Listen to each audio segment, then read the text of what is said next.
Podcast Bíblia Aberta, do site www.bibliaaberta.com.br. O podcast que mantém a Bíblia aberta para todos os assuntos.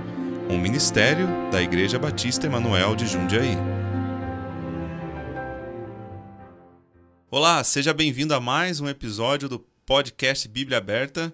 Depois desse grande hiato, estamos de volta no ano de 2013 para o nosso episódio número 15. Como sabem, eu sou Wagner, estou aqui com o pastor Tim. Olá, Wagner, tudo bem? Tudo bom, pastor? Estamos de volta. Estamos, finalmente. Foi boas férias? Oh, muito bom. Deu para descansar bom, daquele né? jeito, né? Mas descansou da igreja ou não? Não, estamos aí, né? Ah, então é o certo, né? E, bom... O Senhor nunca descanse da obra do Senhor. Ah, né? Isso aí não tem férias, né? Não. E agora vamos começar no episódio 15. Iremos falar do quarto ponto do calvinismo, irresistível graça. E para começar, nada melhor do que começar já lendo a Confissão de Fé de Westminster, onde tem uma clara definição, né, do calvinismo. E aqui nós vamos falar do capítulo 10, né, do ponto 1. Eu vou ler essa parte que fala assim: Deus chama eficazmente os eleitos. Todos aqueles que Deus predestinou para a vida, e só esses, é ele servido no tempo por ele determinado e aceito. Chamar eficazmente pela sua palavra e pelo seu Espírito, tirando-os por Jesus Cristo daquele estado de pecado e morte em que estão por natureza, e transportando-os para a graça e salvação. Isto ele o faz, iluminando os seus entendimentos espiritualmente, a fim de compreenderem as coisas de Deus para a salvação, tirando-lhes os corações de pedra e dando-lhes corações de carne, renovando as suas vontades e determinando-as pela sua onipotência para aquilo que é bom e atraindo-os eficazmente a Jesus Cristo, mas de maneira que eles vêm muito livremente, sendo para isso dispostos pela sua graça. Amém. Bem confuso. É uma irresistível graça, né? Bom, o final já é... Vamos entender o que está dizendo aqui e para fazer isso eu vou fazer um teste com você hoje, Wagner. Certo. Então, o que nós já falamos sobre o calvinismo, já no primeiro ponto, que é a base de tudo, o calvinismo, ele descreve a depravação do homem, que todo homem é pecador, longe de Deus, morto em seus pecados e ofensas. Como ele define, então, a depravação do homem? Ele define como uma incapacidade de crer em Deus. Exato. Então, eles levaram esse a um ponto além da Bíblia. Certo. Óbvio, nós até tratamos aquele trecho em Romanos 3, que diz: ninguém busca Deus, ninguém faz o bem, mas aqueles que estão segundo a carne, aqueles que não querem se submeter ao Espírito Santo, né, e ser salvos pela graça, aqueles que querem, como os judeus naquela época, eles queriam ser salvos pelas obras. Sim. Quem faz isso está sob a maldição da lei, como Paulo disse. Então, aquele trecho é bem claro porque Paulo citou aquilo. Mas, obviamente, somos mortos em pecados e ofensas, mas isso não quer dizer que não podemos responder ao trabalho do Espírito Santo em nossas vidas. Ele está buscando, ele está falando com todos os homens. Nós falamos, né, vários episódios, através da natureza, através do Espírito Santo que está no mundo para convencer do pecado, do juízo, tudo isso. Sim. E tem graus, claro, de formas que ele está falando com o homem e a forma que esse homem aceita ou não, né? Esse trabalho do Espírito Santo na vida deles. E depois temos a eleição, Sim. que nós sabemos biblicamente que Deus escolheu certas pessoas para bênçãos espirituais. Sim. E isso é baseado biblicamente no quê? Na presciência de Deus. Na presciência de Deus. Deus conhecia de antemão, né, aqueles que no tempo o conhecem. Sim. Nós o conhecemos ele por fé em Jesus Cristo, entramos no relacionamento com ele. Então, Deus, obviamente, sabia disso. Então, ele elegeu essas pessoas a bênçãos, a serviços, como nós falamos. Mas o que é eleição para o calvinista? É salvação. Exato. Ele Deus elegeu para salvar alguns simplesmente por um capricho. Sim. E outros para mandar para o inferno sem chance de serem salvos por capricho dele. Sim. Então, essa é a eleição calvinista. Então, um ponto vai puxando o outro. Já falamos sobre limitada expiação. Então, já que ele nunca teve intenção de salvar eles, então ele nunca morreu por eles, né? Morreu só pelos que ele gostaria de salvar. Porque os outros ele já ia mandar para o inferno mesmo. Sim. E sem chance nenhum. E como ele diz que todos poderiam ser salvos, né? Todos Só os eleitos, são então. salvos, então teria que ser só os eleitos. E daí isso Aí nos entra leva no mistério. nesse último ponto, nesse quarto ponto. Irresistível graça. Irresistível graça. O que está dizendo aqui? Então, essas pessoas que ele escolheu salvar, e somente essas pessoas, ele vai chegar com uma graça tal que eles não vão conseguir resistir, e ele vai fazê-los voluntariamente crer. Agora, essa é difícil explicar, né, Wagner? Tem alguns locais aí na internet que eu já vi aparecer esse texto aí. Exato. Deus faz com que você Voluntariamente aceite. Isso não é ser Não é honesto lógico, em todo o sentido da palavra, né? Mas a graça deles vai se apoderar deles de uma forma tal que eles vão já ter um novo coração. Nota que disse aqui, iluminando seus entendimentos, tirando-lhes os corações de pedra e dando-lhes corações de carne. Quer dizer, eles já são regenerados antes de crerem, né? Sim. Então, renovando as suas vontades e determinando-as pela sua onipotência para aquilo que é bom. Quer dizer, ele já deu um coração de carne para eles, eles já são o quê? Regenerados. Sim. Antes de crer em Cristo. É meio estranho. Se eles morrem nesse meio tempo e aí. vamos falar disso. E eles vão, daí, eles são os eleitos, os salvos. Então vamos ver o que a Bíblia fala sobre isso. Primeiro, que graça não é uma força, algo imposto em alguém. É um dom. É o dom de Deus, é um presente. E não seria algo gracioso forçar um presente em alguém. Para começo de conversa. Nem criança você consegue forçar a aceitar um presente, né? E graça é o dom gratuito de Deus, a vida eterna por Cristo Jesus nosso Senhor. Porque pela graça sois salvos, por meio da fé. Além disso, a palavra irresistível não se encontra em nenhum lugar na Bíblia. Nem o conceito de algo impossível de você rejeitar não existe. Não tem lógica. Primeiro porque, será que o paraíso é muito pequeno? Porque já que ele pode forçar irresistivelmente, por que ele não força todo mundo? Essa é a pergunta que nós fizemos lá no começo. Será que é pequeno o paraíso? Só pode caber Vamos falar, alguns lá? Não, porque ele é Deus, mas ele é um Deus que se revelou na palavra dele, que disse vez após vez que quer que todos se salvem. Sim. Não tem prazer na morte do ímpio, chamando, implorando. Daí eles falam, então você está colocando Deus como alguém impotente. Não, ele escolheu na grande soberania, no amor dele, permitir que homens escolhessem. Isso não é tirar da soberania dele. Sim. Mostra o amor dele, mostra que ele quer salvar pessoas. Mas eles estão colocando aqui a regeneração antes da fé. Ele vai dar um coração novo para eles. E o que é dar um coração novo? Regenerar. Sim. Colocar isso antes da fé. Mas a Bíblia, nós já falamos isso no episódio, a regeneração, a salvação, como diz em João 3, por exemplo, é depois de crer em Cristo. Como Efésios 2, porque pela graça sois salvos por... Fé em Deus.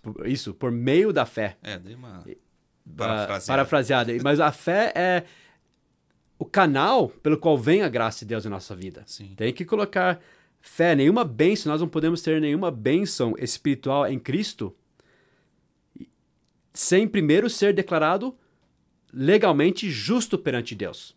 Ele não pode de capricho, porque Deus não é assim, ele não é um Deus de parcialidade. Ele não pode simplesmente por um capricho falar, eu vou do nada já regenerar essa pessoa. Primeiro ele tem que ser legalmente, pela lei de Deus, declarado justo. Agora, sim, como alguém pode ser declarado justo? A Bíblia é bem clara sobre isso. Através pela fé. Em Jesus Cristo. Romanos 5:1, né? Tendo sido justificados pela fé, temos paz com Deus por nosso Senhor Jesus Cristo. Então, ele não poderia regenerar alguém e dar essa bênção da regeneração, de um coração novo, sem primeiro essa pessoa ser justificada pela fé em Cristo. Mas se fosse essa ordem que está falando aqui, se a pessoa já tem um coração novo, já é regenerada, já é aceita perante Deus. Porque até precisa, então, fé. A fé fica meio de segundo plano. É verdade. A Bíblia diz porque para alguém agradar a Deus, o que ele tem que ter? Em Hebreus 11. Tem que ter fé. Fé. Sem fé é impossível agradar a Deus. Porque quem crê, agora eu estou parafraseando, né? Em Deus tem que crer que ele existe e é galardoador dos que o buscam. Mas se alguém já fosse regenerado antes de exercer a fé em Deus, então já é aceito perante Deus. Não precisaria nem depois exercer fé. Pra quê, né? Se ele já foi eleito antes, já tá até salvo, né? Já. E já até foi dado... já é uma nova criatura. Nem precisa muito de Cristo. Já é uma nova criatura, tá entendeu? salvo, Por que uma nova criatura precisaria crer para ser justificado? Ele já é justificado. Inclusive, a semana que vem a gente vai falar de novo sobre Romanos 8. Já foi feita uma pergunta, mas a gente poderia falar mais nesse aspecto agora. A ordem dos fatores na salvação. Né? Depois a gente pode entrar nisso semana que vem, inclusive, quando a gente vai falar sobre os chamados. O que significa isso? Né? A gente vai falar disso também em Romanos 8. Mas nós devemos ser justificados pela fé. Esse é um grande axioma do cristianismo bíblico. A justificação pela fé. E o calvinismo, ele diminui isso. Aliás, eles nem podem pregar para alguém, creia em Cristo, seja salvo, creia em Cristo, creia no Evangelho. Não, você vai ser regenerado, vai receber um novo coração, depois você livremente vai vir a Cristo. Mas não é essa ênfase de Romanos, por exemplo. O Romanos diz, o justo viverá pela fé. Então, esse é o meio pelo qual ele vai ter vida. Que fala em Abacuque também. Né? Não, em Abacuque, Gálatas, acho. Né? Gálatas, em Romanos, em Tiago, né? Todos esses lugares. Esse é a base de tudo, né? Todo o livro de Romanos é baseado nisso, na importância da fé para ter um relacionamento com Deus. Que tipo de fé um calvinista deveria ter? Que ele é um dos eleitos, acho. É a fé que ele tem que ter, né? Isso. Até o fim da vida ele tem que viver achando que ele é um dos eleitos. E lembre-se, nós falamos assim, disso. Eles fim, não sabem. Nem sabem, porque eles podem... Pensa, a sua mente agora é um calvinista. Eles têm grandes líderes. Nós vamos entrar em detalhes aqui. Que caíram.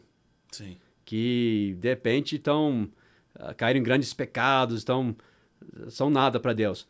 E esses calvinistas têm que olhar e falar, essa pessoa, Deus deu a impressão que ela era eleita, essa pessoa até foi usado para me abençoar na minha vida, sim, mas no fim essa pessoa não era eleita.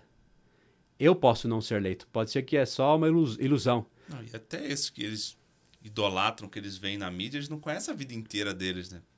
Porque se eles começam a conhecer o dia a dia daquelas pessoas, eles podem achar, acho que ele não é um dos eleitos. E se a pessoa cair? Eles vão falar, bom, é porque ele realmente não foi um dos eleitos, Deus enganou. Porque até isso, eles falam que Deus até pode dar uma fé temporária para alguém que nem é eleito. Calvino falou isso. Já pensou? Você nunca vai ter segurança. Agora, eu não. Eu posso olhar para você e falar, olha para Cristo. Sua fé deve ser somente em Cristo. Agora, o calvinista vai ter que falar, olha, eu não sei se você é eleito ou não. Se Deus te deu essa graça ou não. E nós, como salvos, sabemos que a gente pode cair. A gente não deve, mas a gente pode chegar a cair. Isso não quer dizer que você perdeu a salvação. Né? Não, e se alguém não quiser, olhe para Cristo, né? Agora, o calvinista vai dizer, não, se você for eleito, você nunca vai cair. Agora, é difícil saber se você é eleito ou não, só Deus sabe. Quem eu conheço que é calvinista, né, idolatra o lavador, o cano, mas aí depois, se eles caem, ele já vai pensar, acho que ele não é um dos eleitos. Né? Exato, que já pensou, a segurança para nós está em nós. A Bíblia diz, o testemunho está em você, em 1 João diz isso. E, objetivamente, na palavra de Deus, as promessas de Deus, que nós apropriamos pela fé. Nós pregamos a justificação pela fé, como a Bíblia ensina. Eles pregam a justificação pela chamada eficaz. A chamada é a justificação. Sim. Então, nota, isso pegou uma verdade bíblica e totalmente mudou o foco, distorceu. E outra, vamos agora falar sobre esse termo graça irresistível. A graça de Deus pode ser resistida? Sim, claro que pode. Como na Bíblia foi várias vezes, né? Vez após vez, nós sabemos que Deus quer salvar todos, Ele está trabalhando na vida do mundo. Jesus é a luz que ilumina todo homem que vem ao mundo. Mas vamos fazer uma breve viagem pela Bíblia. Vamos começar lá em Gênesis. O problema é eles verem, né, que esses exemplos, às vezes, que não é uma graça irresistível, mas sim que não era um eleito. Aí eles começam a jogar para outro foco, né? Como assim? Eles vão dizer que não, a graça é irresistível. Esses aí é porque eles não eram eleitos, por isso que caíram. Exato. Você pega a esposa de Ló, olhou para trás, né? Deus estava dando a graça para ela escolheu não seguir. Sim. Mas a gente pode dizer que ela não era uma das eleitas. Mas a gente baseia nas palavras que Deus disse. Sim, né? A gente se baseia na Bíblia, né? Isso. E o que Deus está dizendo... Não sei no que a gente se baseia, nas institutas, essas coisas, né? Não, obviamente, eles vão falar que essas pessoas que caíram não eram eleitas. Mas o que a gente vai focar agora é nas palavras do próprio Deus a respeito da vontade dele para as pessoas. Daí nisso, nós nem vamos entrar nisso, porque é um assunto que eu nem quero entrar, porque os calvinistas têm a doutrina das duas vontades de Deus. A vontade revelada dele, que está na Bíblia, e uma vontade do ser dele que nós não conhecemos. Agora, se as duas coisas não são a mesma coisa, nós não podemos saber nada de Deus. Nada. Então, nós nem vamos entrar nesse assunto. Mas vamos ver o que Deus diz sobre a chamada dele, sobre a reação de pessoas à chamada dele. Gênesis 6:3.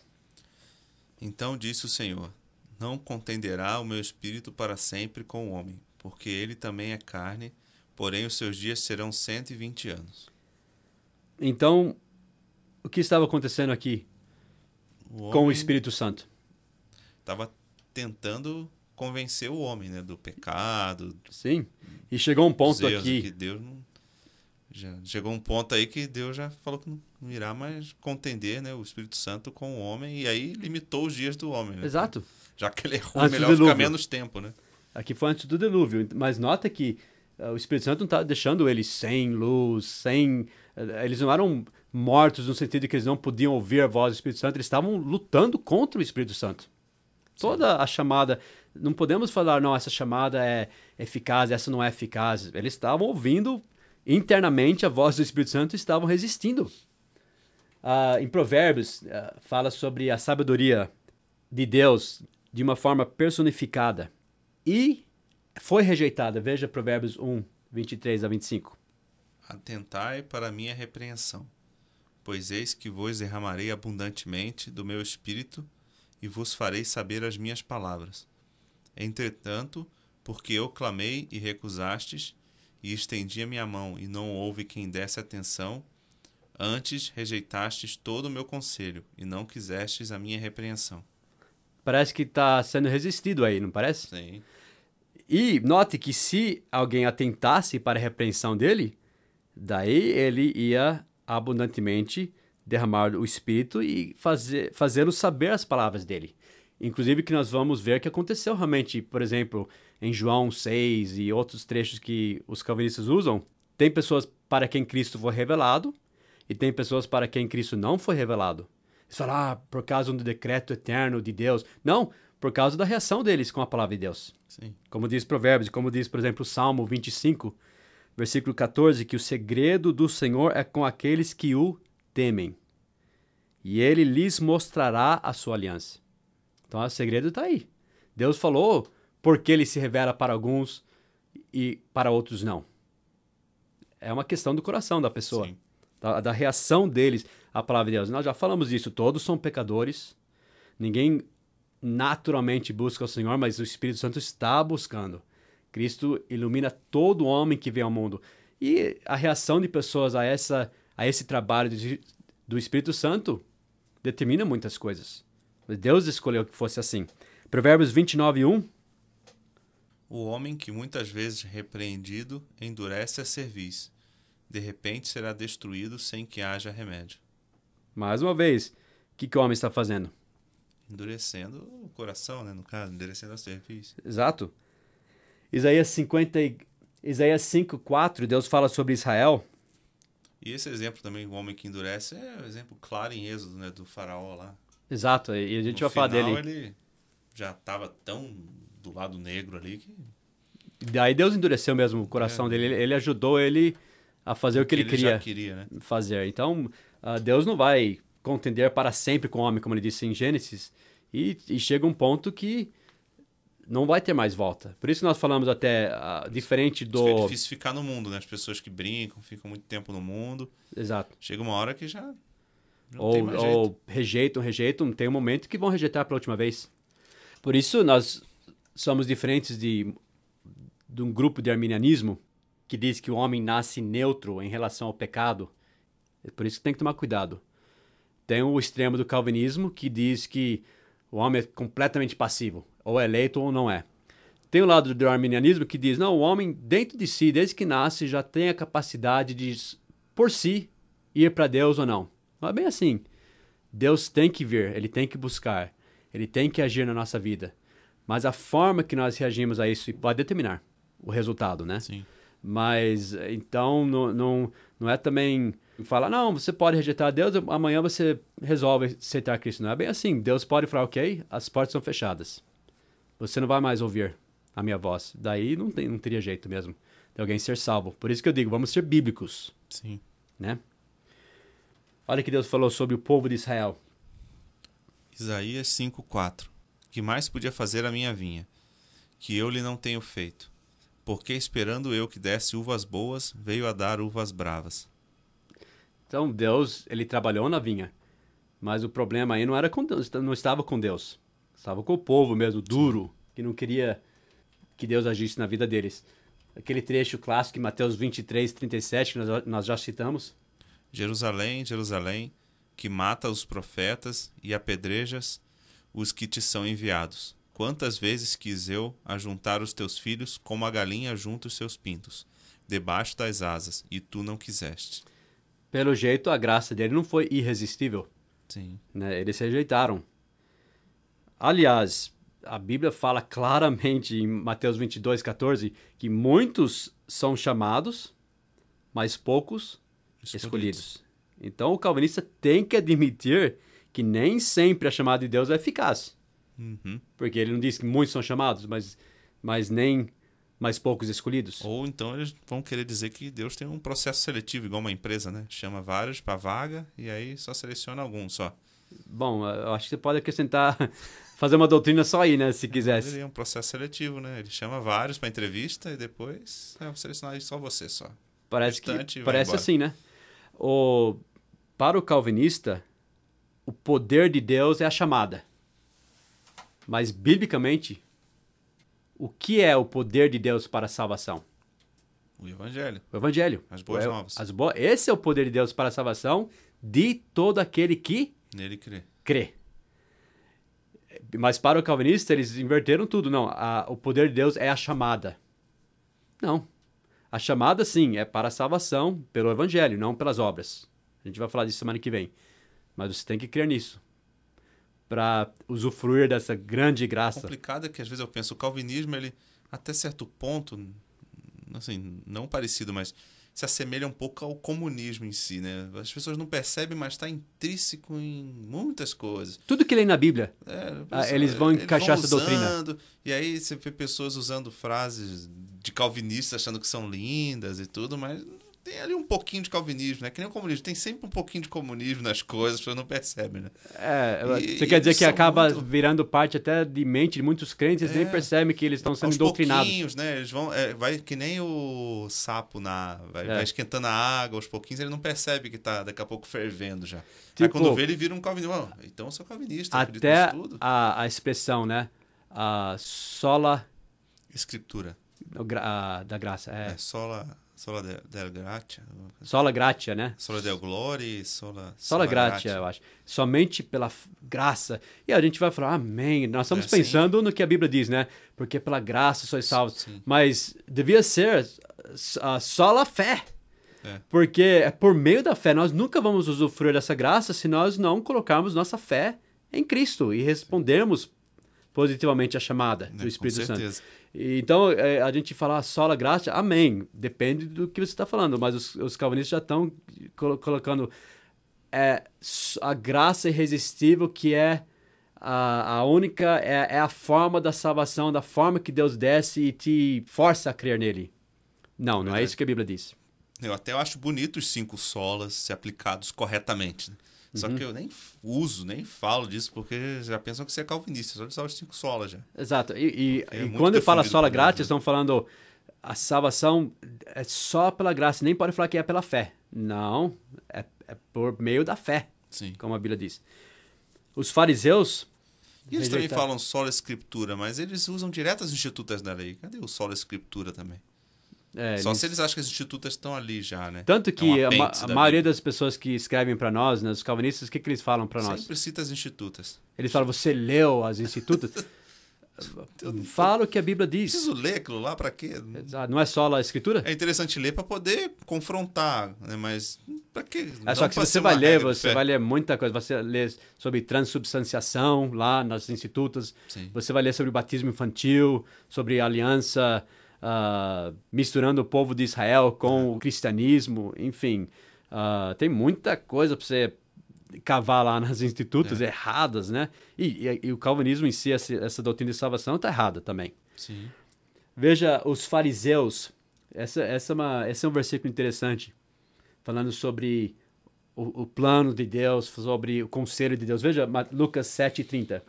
Mas os fariseus e os doutores da lei rejeitaram o conselho de Deus contra si mesmos, não tendo sido batizados por ele. Que versículo poderoso. Sim.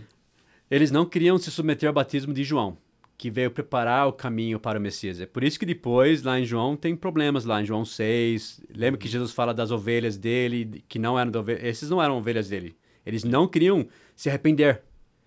Então não tinha maneira. Arrependimento, né? Não tinha maneira de Cristo ser revelado para eles, se eles se recusaram a se arrepender e ouvi-lo, né? Então, veja aqui, mas Deus queria que eles fossem batizados. Com certeza.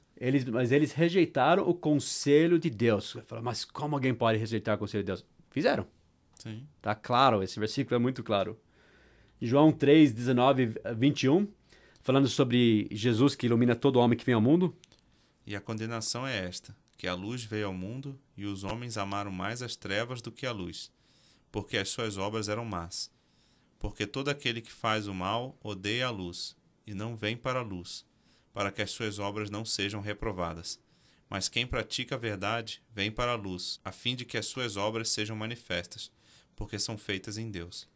Quem pratica a verdade vem para a luz. Não quer dizer que as pessoas que vieram para a luz não são pecadoras. Uhum. Só que eles queriam. Sim. Eles queriam a salvação.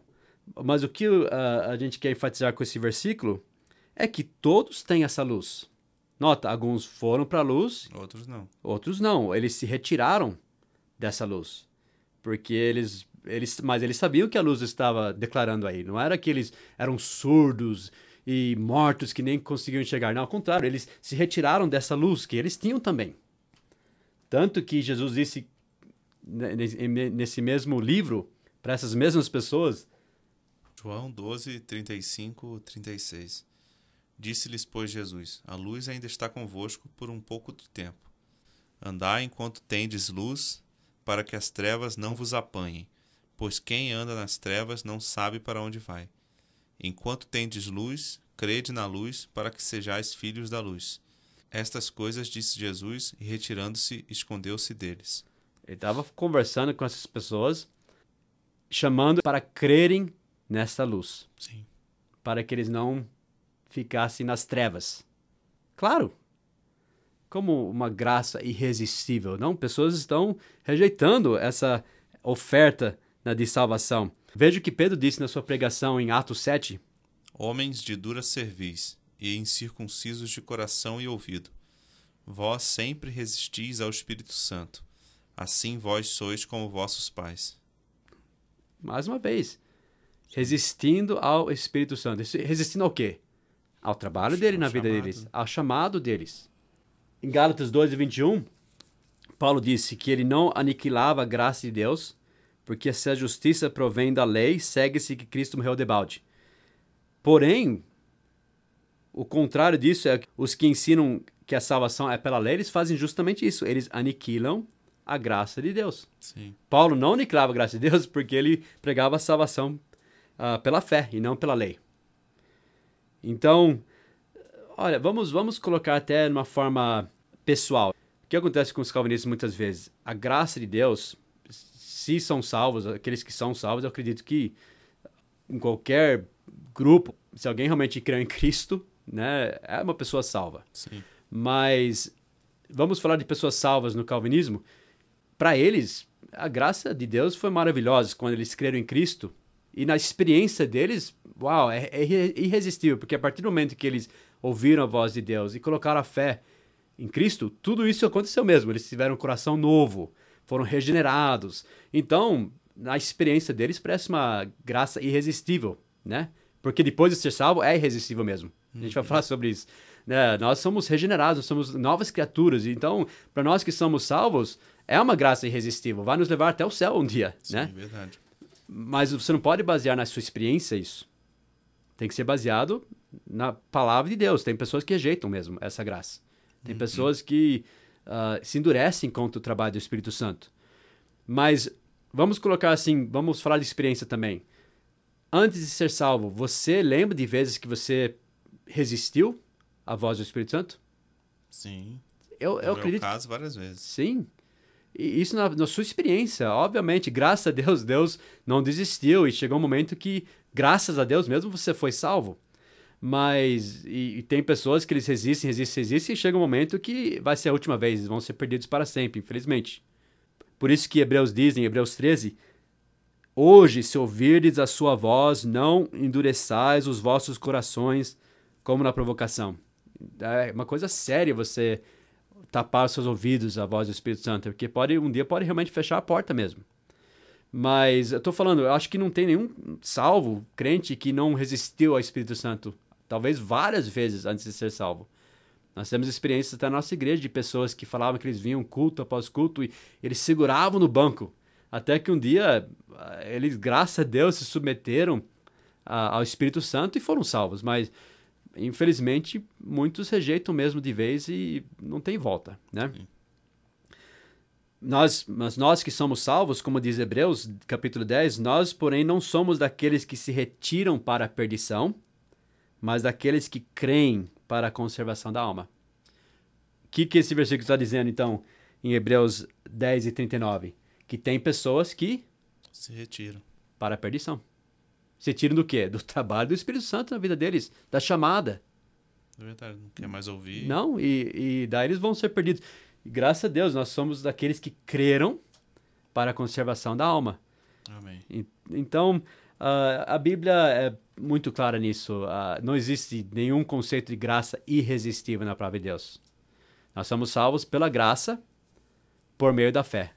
Uma vez que colocamos nossa fé, não por nenhum mérito nosso, mas sem dúvida o Espírito Santo trabalhando na nossa vida, nos iluminando, nos mostrando nossa condição. E quando nós exercemos a fé, que é nossa, a Bíblia diz, a tua fé te salvou. E óbvio, não é uma fé num vácuo, o Espírito Santo está trabalhando, é tudo de Deus. Eu acho que vou pôr minha fé em Cristo. Não é assim. Por isso nós oramos, por isso nós damos a palavra de Deus, que é a espada viva e eficaz. Ela que as pessoas que estão mortas em pecados e ofensas podem crer por causa da Bíblia que é viva e que acende aquela chama. Mas eles têm que, num ponto, colocar a fé deles no lugar certo, que é em Cristo, que é na salvação em Cristo, e não em obras e qualquer outra coisa. É verdade. Mas infelizmente as pessoas rejeitam, como em Judas 4. Porque se introduziram alguns que já antes estavam escritos para este mesmo juízo. Homens ímpios que convertem em dissolução a graça de Deus e negam a Deus, o único dominador e Senhor nosso Jesus Cristo. Ok? Então eles convertem, tem pessoas que convertem em dissolução a graça de Deus. E eles vão ter o juízo que estava escrito por causa disso. No tempo aqui eles rejeitaram, eles converteram em dissolução a graça de Deus, negaram a Deus. Então, sim, a graça de Deus pode ser negada, rejeitada, pessoas podem se endurecer contra ela. Então, não existe na Bíblia nenhum conceito de graça irresistível. Com certeza. Bom, nosso tempo aqui já está curto, né? Praticamente acabando, e ainda tem mais algumas perguntas, né, que algumas pessoas fazem que a gente ainda pode responder, né, sobre esse ponto, sobre parte de João 6, sobre quando Jesus fala, né, que ninguém pode vir a Jesus se o Pai não o trouxer, né? Estou parafraseando, né? E alguns outros trechos também que perguntam pra gente, mandam se não por e-mail, né? Eles não podem ver a Cristo se não for dado a eles. Sim. Enfim, tem João 6 e 8, tem vários, naquela região de João, tem uns trechos muito usados pelos calvinistas, a gente vai, sem dúvida, tratar desses trechos. Então, você ouvinte que é calvinista revoltado, aguarde que nem precisa mandar esse versículo que no próximo episódio a gente vai estar falando sobre ele e explicando também. Muito obrigado, pastor Tim. Obrigado, Wagner. E aquele que quiser, né, tiver alguma dúvida legítima, né, que não seja só para ficar brigando com a gente, pode mandar e-mail para o contato@bibliaaberta.com.br, que nós temos, acredito que, não sei se respondemos todos, mas praticamente todos os e-mails que mandaram, a gente dá uma resposta ou no podcast ou por e-mail mesmo, né, depende da pergunta. E também temos o iTunes, né, se você quiser assinar o nosso podcast, o feed, né, está no post. E muito obrigado. O site, você deu o endereço do site? O site é o www.bibliaaberta.com.br. Para você que já começou ouvindo pelo iTunes e não conhece nosso site, visite também o site, mas a gente vai pôr os episódios por lá, né? Se você quiser fazer download também. E para esse ano estamos de volta, né? Acho que temos muitos episódios ainda esse ano e quando acabar isso tudo começaremos outros, né? Espero que esteja ajudando a você, ouvinte, ou a sua igreja, não sei. E muito obrigado, pastor Tim. Obrigado, e Wagner, até mais o uma próximo vez. episódio. Até semana que vem. Até semana que vem. Tchau, tchau.